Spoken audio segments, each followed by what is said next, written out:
بسم اللہ الرحمن الرحیم۔ حضرت خالد بن ولید نے چند روز لیس میں قیام کیا کیونکہ اس نے اس کو فتح کر لیا تھا۔ جب زخمی مسلمانوں کے زخم منزل ہو گئے تو حضرت خالد بن ولید جیش اسلام کو لے کر ہیرا کی طرف روانہ ہوئے۔ ہیرا دریائے دجلہ کے کنارے پر نہایت آباد اور خوش نما شہر تھا۔ اس شہر میں ایرانی لشکر بہت زیادہ تھا۔ جب ہیرا والوں کو مسلمانوں کے حملہ کی اطلاع ہوئی تو انہوں نے دربار ایران سے مدد طلب کی اور خود بھی بڑے زور و شور سے مقابلہ کی تیاریاں کرنے لگے۔ حضرت خالد بن ولید نے جب مجاہدین اسلام کو لے کر ہیرا کے سامنے پہنچے تو ایرانیوں پر مسلمانوں کا کچھ ایسا رعب طاری ہوا کہ میدان میں نکل کر مقابلہ کرنے کی جرت نہ ہوئی۔ وہ قلعہ میں محصور ہو گئے۔ حضرت خالد بن ولید نے اگلے ہی روز قلعہ کا محاصرہ کر لیا۔ ہیرا کا قلعہ نہایت مضبوط تھا۔ مسلمانوں نے کئی مرتبہ اس پر زوردار حملے کیے لیکن ایرانیوں نے اس کثرت سے سنگ باری اور تیر اندازی کی مسلمانوں کا فصیل تک پہنچنا دشوار ہو گیا۔ ہر مرتبہ انہیں واپس لوٹنا پڑا۔ ہیرا کا قلعہ عمر بن عبد المسیح ایک عرب عیسائی تھا جو کہ بہت بہادر اور تجربہ کار سپہ سالار تھا۔ کچھ ایسے قلعہ کی مضبوطی پر بھی ناز تھا، اس لیے وہ سمجھتا تھا کہ یہ قلعہ فتح نہ ہو سکے گا اور مسلمانوں کو ناکام واپس لوٹ جانا پڑے گا۔ پھر بھی مسلمانوں کے پرزور حملوں کو دیکھ کر وہ خود کچھ خائف اور پریشان ہو گیا تھا۔ مدائن سے اب تک امدادی لشکر نہ آیا تھا۔ اس نے پھر شاہ کسریٰ کی خدمت میں طلب امداد کے لیے یادداشت روانہ کی۔ اس وقت اردن شیر ایران کا بادشاہ تھا جو کچھ دنوں سے علیل تھا۔ چونکہ بیماری طول پکڑی جا رہی تھی اس لیے اہل ہیرا کی پہلی درخواست اور دوسری یادداشت میں سے کوئی بھی چیز اس کے سامنے نہ بھیجی جا سکی۔ درباریوں میں کسی شخص بھی کی اتنی ہمت نہ ہوئی کہ اپنی ذمہ داری پر لشکر بھیجنے کو تیار ہوا۔ چند ہی روز کے بعد اردن شیر کا انتقال ہو گیا۔ یوں ہی اس کے مرنے کی خبر مشہور ہوئی۔ ہیرا والوں کو بڑا خوف ہوا۔ چنانچہ قلعہ کے اندر جو ایرانی لشکر تھا وہ ایک ہی رات کو کشتیوں میں بیٹھ کر دریائے دجلہ کے راستے بھاگ نکلا۔ اب قلعہ کے اندر صرف عیسائی عربوں کا ہی لشکر رہ گیا۔ حضرت خالد بن ولید کو بھی اس بات کا علم ہو گیا تھا کہ ایرانی لشکر فوج بھاگ گئی ہے۔ انہوں نے قومی پاسداری کے خیال سے عمر بن عبد المسیح کے پاس پیغام بھیجا، بزدل ایرانی بھاگ گئے ہیں، اب تمہیں مسلمانوں کا مقابلہ نہیں کرنا چاہیے۔ تم ہمارے ہم قوم عرب ہو، اگر تم مسالت کر لو تو یہ بات تمہارے لیے بہت بہتر ہے، اگر تم اس سے انکار کرو گے تو پھر ہم ایسا سخت حملہ کریں گے تو تم کسی طرح بھی نہ روک سکو گے۔ عمر بن عبد المسیح نے اس نرم پیغام کا جواب سخت درگستہ لہجہ میں دیا۔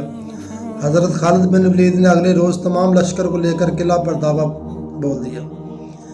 قلعہ کے ایک طرف دریا تھا اور تین اطراف خشک میدان تھے۔ مسلمانوں نے تینوں طرف سے محاصرہ کر رکھا تھا اور تمام طرفوں سے نہایت سخت حملہ کیا۔ اہل ہیرا نے تینوں طرف بڑی تیزی اور پھرتی سے تیروں اور پتھروں کی بارش شروع کر دی۔ اس روز تمام مسلمان پیادہ ہو گئے تھے۔ انہوں نے اپنے آپ کو ڈالوں کے پیچھے چھپا لیا۔ قلعہ والوں کے تیر اور پتھروں کے ٹکڑے کھٹاکھٹ ڈالوں پر آ کر پڑ رہے تھے۔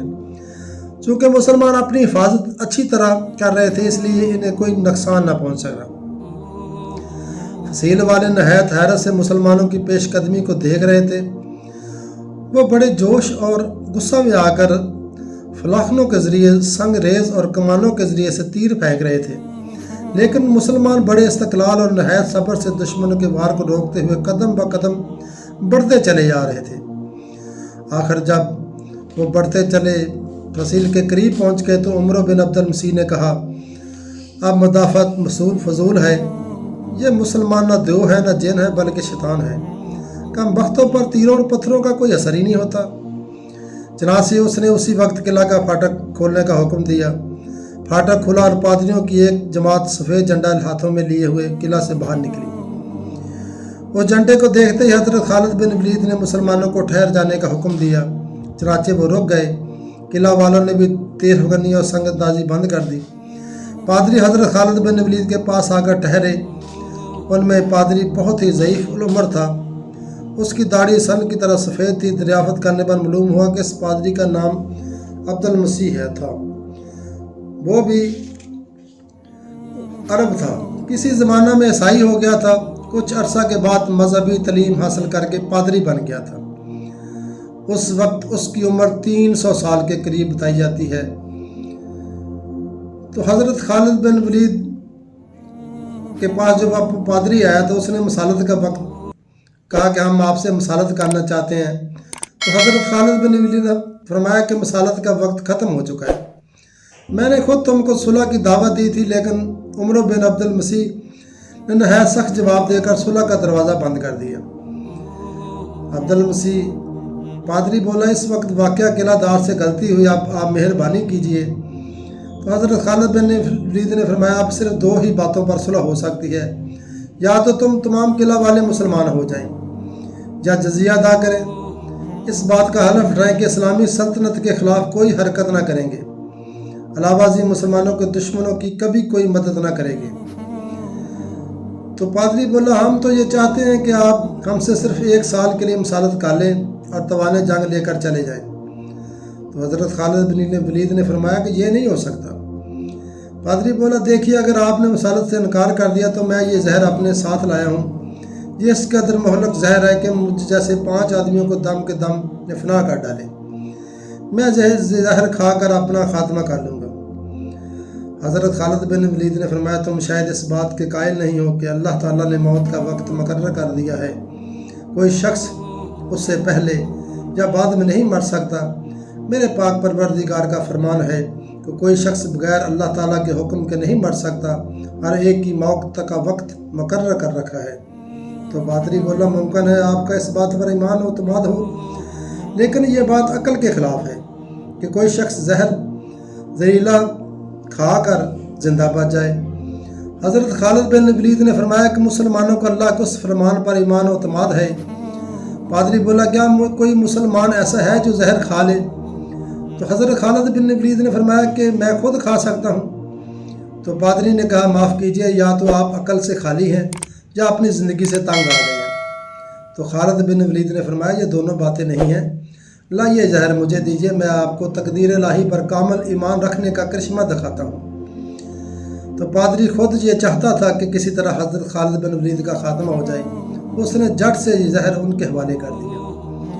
حضرت خالد بن ولید نے بسم اللہ الرحمن الرحیم پڑھ کر زہر نہایت ہی بے تکلفی سے کھا لیا اور سابقہ باتوں کی طرح عبد المسیح سے باتوں میں مشغول رہا۔ تمام پادری نے حیرت و خوف بھری نگاہوں سے دیکھ رہے تھے، انہیں یقین کامل تھا کہ زہر حضرت خالد بن ولید کا خاتمہ کر ڈالے گا۔ تھوڑی ہی دیر میں حضرت خالد بن ولید کو اس قدر پسینے آئے کہ تمام جسم ترک ہو گیا، چہرہ تمتما گیا، آنکھیں سرخ ہو گئی۔ پادریوں نے سمجھا کہ اب ان کا خاتمہ قریب ہے، زہر کا اثر شروع ہو گیا ہے۔ ابتدائی علامات ظاہر ہونے لگیں، مگر تھوڑی ہی دیر کے بعد پسینہ خشک ہو گیا، نیز چہرہ کا تغیر دور ہو گیا۔ حضرت خالد بن ولید نے فرمایا، تم نے دیکھا، جس زہر کو تم سے میں قاتل سمجھتے تھے اس نے مجھ پر بالکل بھی اثر نہیں کیا۔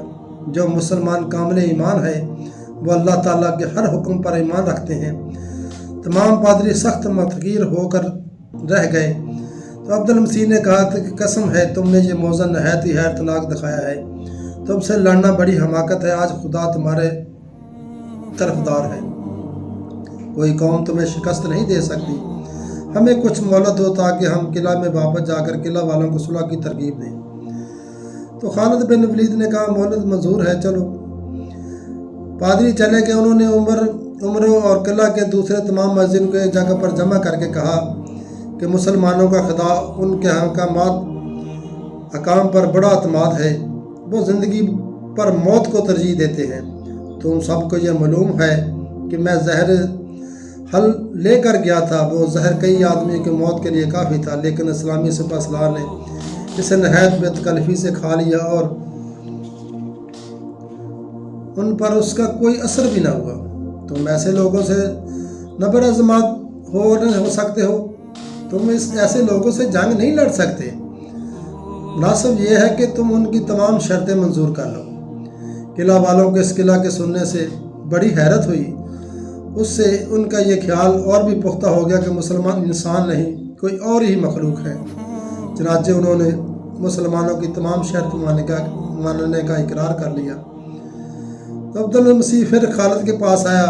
اس نے آ کر کہا کہ قوم مسلمان ہونے پر تیار نہیں، البتہ جزیہ دینے پر آمادہ ہے۔ حضرت خالد بن ولید نے جزیہ کے ادائیگی پر صلح کر لی۔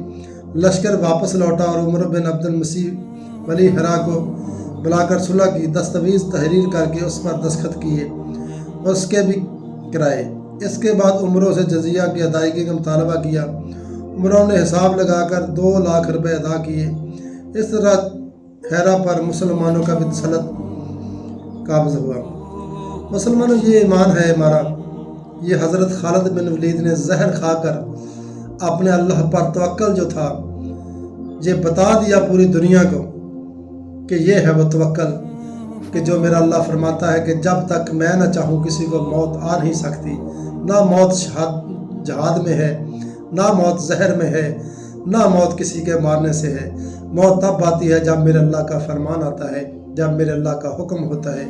دعا ہے کہ اللہ تعالی ہمیں بھی جہاد پر عمل کرنے کی توفیق عطا فرمائے اور ہمیں نیک بننے کی توفیق عطا فرمائے اور اسلام پر چلنے کی توفیق عطا فرمائے۔ آمین ثم آمین۔